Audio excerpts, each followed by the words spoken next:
Oh, tapi ingat ya Mbak ya, soalnya ini tentang, temenmu yang sakit, jadi secara langsung dan tidak langsung saya rekam, masuk di YouTube sama di Facebook karena tidak ingin fitnah. Ya, saya tidak ingin entar takutnya jadinya fitnah gitu loh. Karena selama ini kan waktu di PKID itu saya membahas orang overstay sakit itu tidak ada orang yang percaya gitu loh. Dipikirnya saya itu menyakiti orang lain atau padahal kan saya bilang menghimbau buat teman-teman jangan sampai overstay, takutnya overstay sakit, bener nggak? Iya iya iya, Oke. saya kan selalu mengikuti Miss Juli. Nggih. Nah, kan saya itu gini nih ceritanya, saya itu hari hari Jumat atau hari Kamis, saya itu dengar dari teman satunya, Mbak itu sakit loh, sakit kenapa? Nggak tahu badannya bengkak semua, dia nggak dalam keadaan udah nggak bisa jalan, gimana gitu. Nah terus, kan ada bos, saya kan gitu nih sama mereka. Terus saya sendiri sama teman, benar ini teman sekampung saya ini ya juga satu SD dulu, tapi setelah itu kan nggak pernah ketemu. Dulu itu 2 tahun yang lalu kayaknya saya ada kontakan sama dia, terus dianya itu kan bisa mijet orang gitu loh, Miss. Nah, saya ada janji, kebetulan saya nggak bisa dan saya nggak bisa keluar lagi, terus saya nggak jadi mijet. Nah, setelah itu saya kehilangan kontak lah. Dalam 1 minggu ini ada teman sekampungnya dia juga telepon saya bilang kalau dia itu sakit kayak gitu lah. Terus saya sebagai teman sekampung dan teman seperjuangan kan juga itu Miss, hati ini kan geretak gitu loh.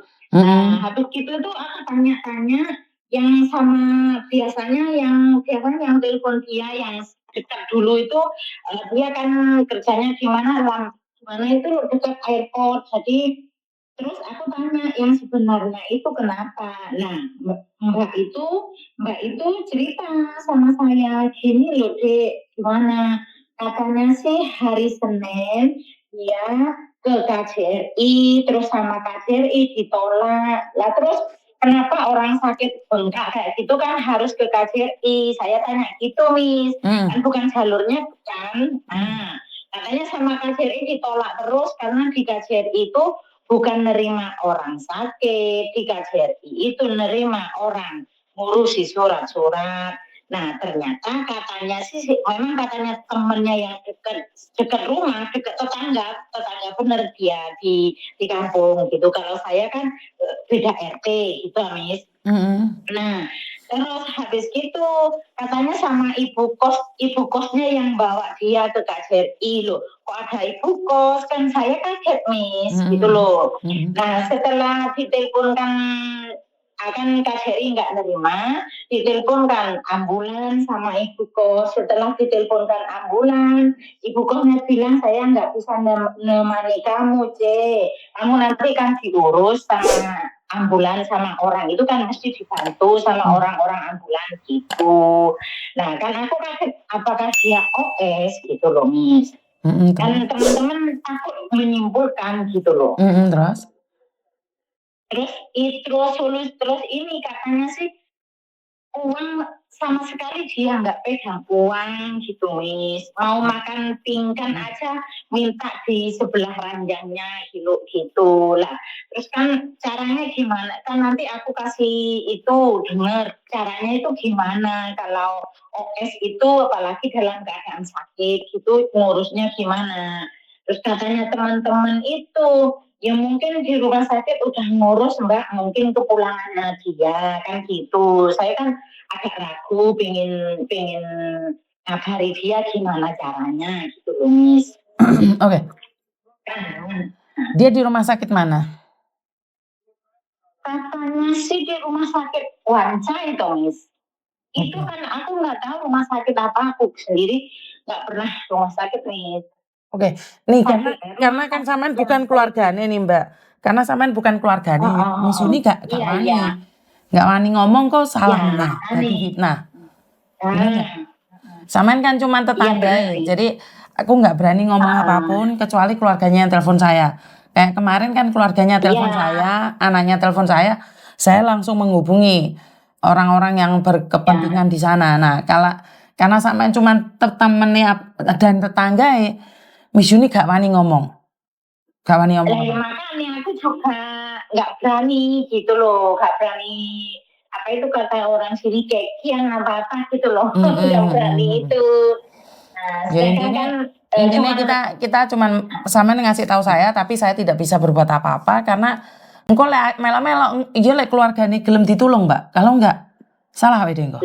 Lah iya paham. Terus saya dengar sih Miss, kan saya nggak tahu sendiri ya. Dengar anaknya ditelepon juga susah mengangkat. Nah, suaminya telepon juga susah. Jadi kan aku sendiri juga agak kebentur sana sini gitu.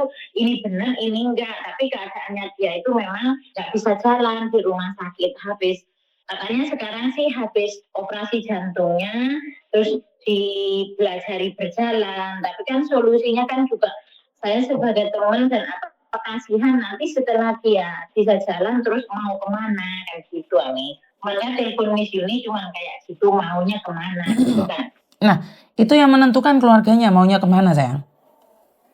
Miss Yuni cuma ngasih jalan. Jadi kalau Miss Yuni ngasih tahu harus seperti ini nggak boleh. Iya kalau keluarganya setuju. Iya. Jadi kita lebih baik nunggu keluarganya aja. Ya kalau bisa nanti saya carikan keluarganya. Nanti kalau keluarganya memang menginginkan dia pulang apa menginginkan dia gimana, panggil anaknya atau suaminya telepon ke Miss Yuni gitu. Ya karena saya itu kan kepikiran loh, kalau orang OS sakitnya di rumah sakit kan nggak mungkin dong kita masih tinggal di Hong Kong, kan gitu loh. Mestinya kan harus pulang gitu. Nah, kita aja resmi kadang-kadang majikan nggak mau terus.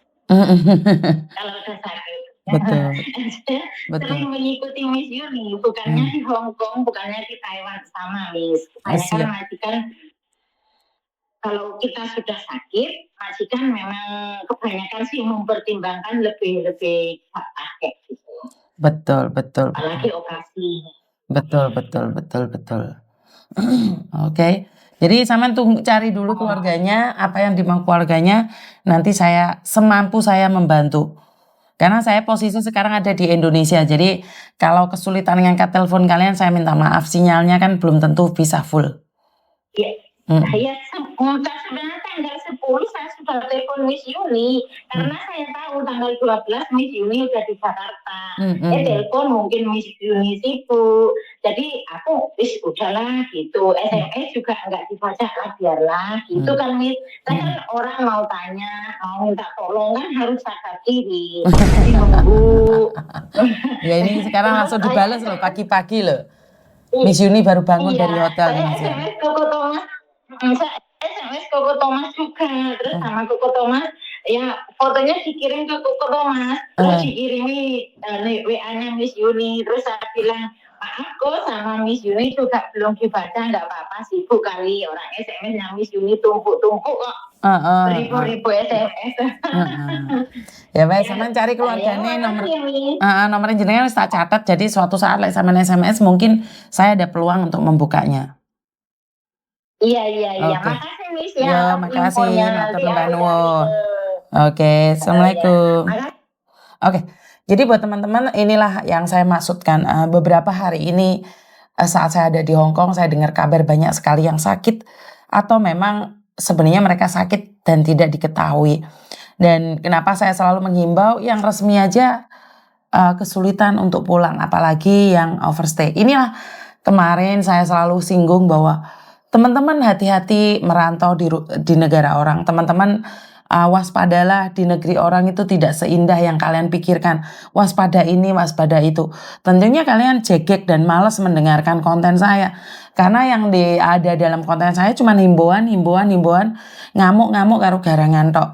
Jadi saya mengerti, saya paham kadang-kadang seleranya kalian mungkin lebih suka pada edukasi yang bagus-bagus semuanya, tapi saya selalu lebih memilih untuk mengimbau sebelum semuanya terjadi, lebih baik berhati-hati. Jadi teman-teman saya selalu katakan jangan memilih kaburan di negeri orang, bagaimanapun juga Kalau kita kaburan, ya kalau sehat terus, kalau posisi sakit apa yang terjadi pada kita. Itu aja dari saya, kurang lebihnya saya minta maaf dan wassalamualaikum warahmatullahi wabarakatuh. Berkat Tuhan mengalir atas hidup kita semua. Semoga semua makhluk hidup bahagia dan terima kasih. Bye-bye.